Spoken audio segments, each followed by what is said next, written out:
go up. It's dreadful. Unjustified. It's hurting me in the pocketbook. And I'm very unhappy with the governor. This is a tax that hits everybody. A tax hike that's fueling intense frustration among Californians. Between $350 and $700 more every year for average families in California. This 12 cents a gallon increase, which went into effect Wednesday, has driven protests around the state. Stop the gas taxtrophy! Like this one in City Heights. That's a mouthful. Repeal the gas tax! Thank you very much. Honk for us. All right, thank you. Give me, all right, thank you, all right. These protesters give a thumbs down to Governor Jerry Brown for greenlighting this tax hike with no voter say-so. Governor Brown promised the people there would be no taxes without a vote.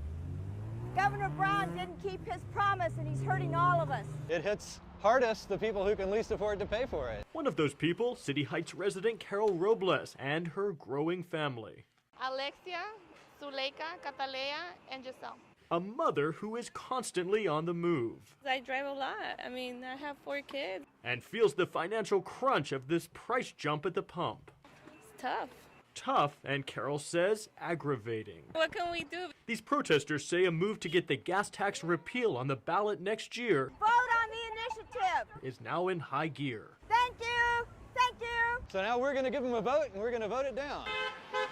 And demonstrations like this are working to drive up public awareness. Get people to look up at the sign, see the price increase, and say, what the heck?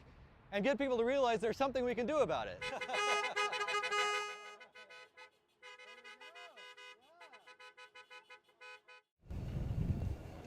Inside this senior center called El Corazon, which in Spanish means the heart, 93-year-old Cy Wasserman has plenty of it. It's a feeling of exhilaration. As a child in Detroit, Cy himself got ping-ponged around a lot as an orphan. My dad died before I was 3, my mother when I was 12. Cy picked up a paddle and never set it down, and has the trophies and newspaper articles to prove it. Amazing. It's amazing that Cy plays as well as he does at 93. I'm 67 and I haven't played him, but I'm afraid he'd take me. I can't believe how competitive all of you are. Oh yes, that's the name of the game. So I watched and waited for my turn. A little known fact about me, I'm a good ping pong player. Jack it off, crack the knuckles. You ready, Cy? If you insist. Although Cy raced out to a big lead, okay, the more I scored, the louder I got. Oh, yeah! But I should have known better than to challenge this silent assassin to his own game. Oh. Suddenly, playtime was over. Oh, that's too good, Cy. Cy is twice my age, so it's only fitting that he would double my score. When did you know you had me? When you picked up the bat. When I picked up the paddle? Game over. Honestly, I don't know what I was thinking. This man actually wrote a how-to book on ping pong. It was published in 1963. In fact, calling this sport ping pong sends shivers down Cy's spine. Table tennis. And you're looking at one of 18 members of its Hall of Fame, an accomplishment for the ages. Jeff Sevely, CBS News 8.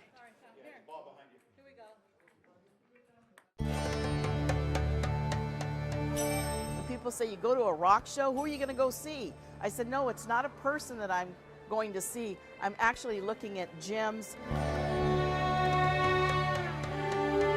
We're at the jump fair at Del Mar. To me, this is like the shape of Idaho. Beautiful amber from Russia. I like this one too. Jewelry, minerals, crystals. It's got quartz and stilbite in it. Collectibles and other beautiful items. A fossilized ammonite. From their own countries. Matryoshkas. I think we've been doing this for 20 years. Yeah, these are not as interesting as the ones over here. I'm with my husband, Lance, and my daughter, Corey. This one here is kyanite, and we're just out for the day to enjoy the the gem show. This is from a big giant geode that they've sliced, and they're all kinds of shapes and sizes and forms. It's the color blue. There are all kinds of people, you know, younger people and older people. I like jewelry myself.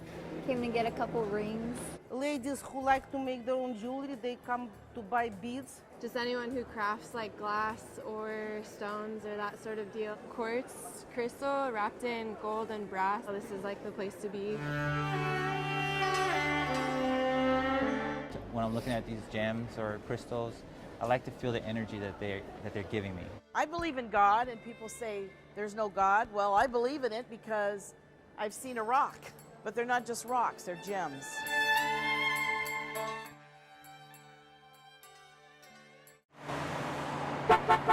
That is scary. A random act of violence on a local freeway during the wee hours of the morning. Approximately 4 a.m., we received a call of a potential gunshot victim on the freeway. It was Sunday morning. The driver of a 2005 Infiniti Q45, much like this one, couldn't get the rear window to roll up. So he and his friends pulled over at this Denny's on 70th Street to try and fix it, but were unsuccessful and got back on the freeway. That's when the 20-year-old male driver from San Diego heard a large pop. He thought maybe he blew a tire, heard several loud noises coming from his vehicle. Those noises were gunshots, 5 rounds aimed right at them. Right here? Wow, that's kind of scary. Gary Johnson, who lives along the freeway, says the randomness of the crime is extremely disturbing. We have 2 daughters that live here. If they happened upon somebody like that, I would be, I can't even imagine. One of the gunshots hit an innocent man sitting in the back seat. The 20-year-old from Lancaster just happened to be sitting near that window that wouldn't roll up. The driver, in the meantime, managed to get away from the freeway shooter by swerving into the center divide. They later found a police unit near the 125 and Jackson Drive. The gunshot victim struck in the right shoulder was rushed to the hospital with non-life-threatening injuries. Amazingly, no one else was hurt. I think we just live in a world where there is a tiny percentage that do awful things, and my reaction is that it's a singular event. Can I come meet Captain Crazy? So I've been called Captain Crazy.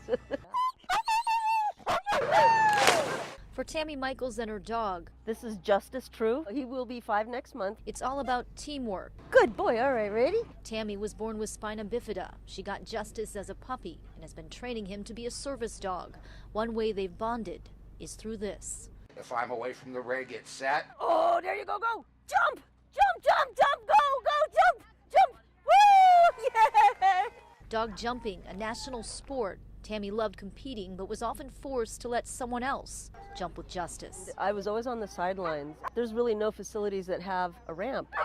And then Lise Strum entered the picture. When we opened this place, we wanted to make it accessible to everyone. Agape means love. It means perfect love. That's what I feel like we're about. She opened Agape Ranch Dog Sports in Valley Center. It's one of the only facilities like this in the country with a ramp. It completely opened the doors for us. We just wanted to make sure that everyone could do it. It just makes our hearts feel so happy to be able to provide this for everyone. The dogs here today, all different breeds, from Rottweilers to Dalmatians. Justice pulls down 13 feet. Not every jump is perfect. Justice had a few hiccups. Go, go, go, go, go, go, go, go, jump! Oh, Justice, no! Woo! But all the dogs happy. It's been an amazing feeling just becoming a team together like that. Justice hit 13 feet today. His all-time record, 19 feet. Soaring through the air, that feeling of freedom, something Tammy and Justice can now enjoy together. It's literally a dream come true for us.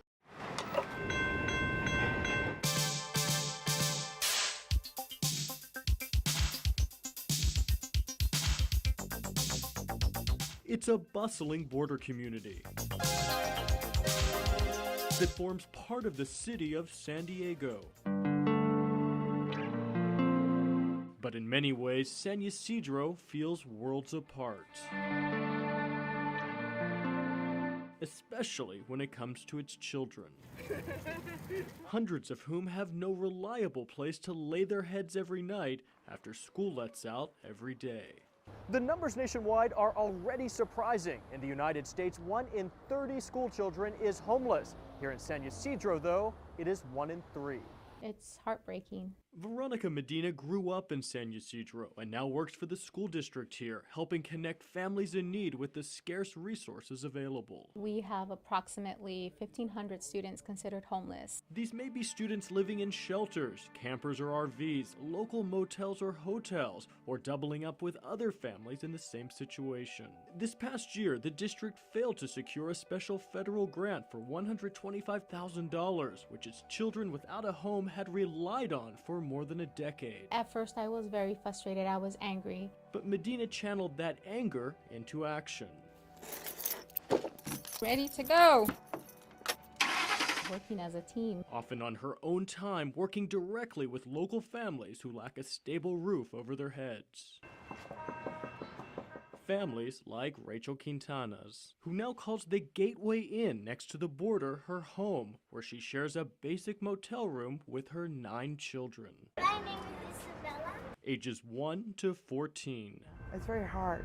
Quintana's husband was deported 6 years ago, meaning she now shoulders the burden, collecting cans and sometimes selling her belongings just to scrape together $600 a month for rent. That's all I do.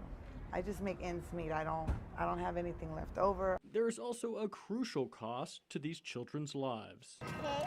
Veronica Medina calls these hundreds of students in her district the invisible children. When school is out, no one knows where they're at. Forced inside, often with no safe place to play. These kids are locked inside, indoors. And with no place to call home, Quintana, who recently received an eviction notice, I have nowhere to go. says she just wants her children to have a better life than she's had. I'm doing the best I can.